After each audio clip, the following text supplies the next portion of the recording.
Under bridge సమస్యను పరిష్కరించాలి. Railway under bridge సమస్యను పరిష్కరించాలి. రైల్వే అండర్ బ్రిడ్జ్ సమస్యను పరిష్కరించాలి.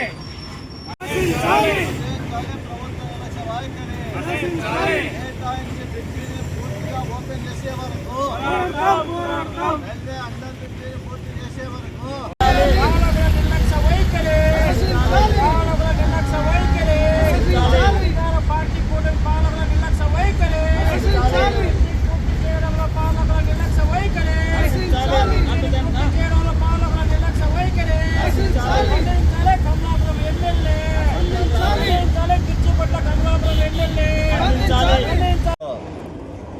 గత కొద్ది నెలలుగా రైల్వే అండర్ బ్రిడ్జ్ నిర్మాణాన్ని పూర్తి చేసి ప్రజలకి ఇబ్బంది లేకుండా చూడాలని సిపిఎం పార్టీ ఆధ్వర్యంలో గతంలో అనేక సార్లు అధికారులకు విజ్ఞప్తి చేశాం.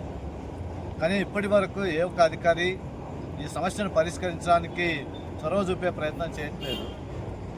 ఎర్రముక్కవల వైపు ఉన్నటువంటి బ్రిడ్జి నిర్మాణాన్ని రైల్వే గేట్ కింది వరకు పూర్తి చేశారు.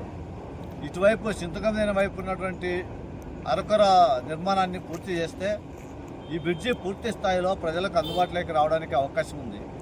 పాలకులు చిత్తశుద్ధితో ఈ బ్రిడ్జి నిర్మాణానికి అవసరమైనటువంటి నిధులు కేటాయించడం లేదు.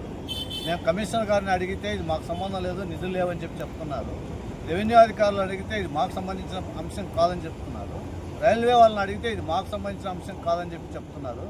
నిధులు రాష్ట్ర ప్రభుత్వమే ప్రత్యేక కేటగిరీ కింద 3 కోట్ల 3.5 కోట్ల రూపాయల డబ్బులు ప్రత్యేకంగా కేటాయించాలి. కార్పొరేషన్ అధికారులు చెప్తున్నది ఏంటంటే బడ్జెట్ లేదని చెప్తున్నారు. మేము ఒకటే ప్రశ్న అడుగుతున్నాం. ఈరోజు 100 కోట్ల రూపాయలకి పనులు చేస్తున్నారు. ఆ పనులకి బడ్జెట్ ఎక్కడి నుంచి వచ్చింది? అత్యధిక మంది ప్రజానికం ఇబ్బంది పడుతున్నటువంటి రైల్వే అండర్ బ్రిడ్జి నిర్మాణానికి మీ నిధులు లేకపోవడం సమస్య కాదు, మీలో చిత్తశుద్ధి లేకపోవడం.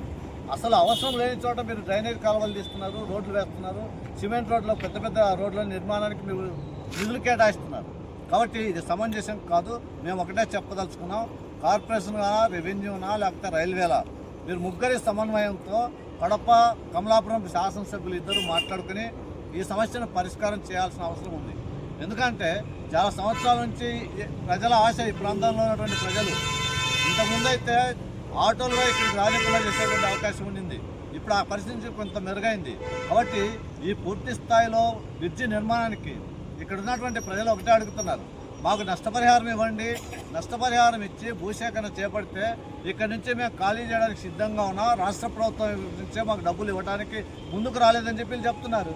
అంటే ప్రజలు స్థలాలు ఇవ్వడానికి, ఇళ్ళు ఇవ్వడానికి సిద్ధంగా ఉన్న ప్రభుత్వం వైపు డబ్బులు చెల్లించడంలో తీవ్రమైనటువంటి నిర్లక్ష్యం జరుగుతూ ఉంది.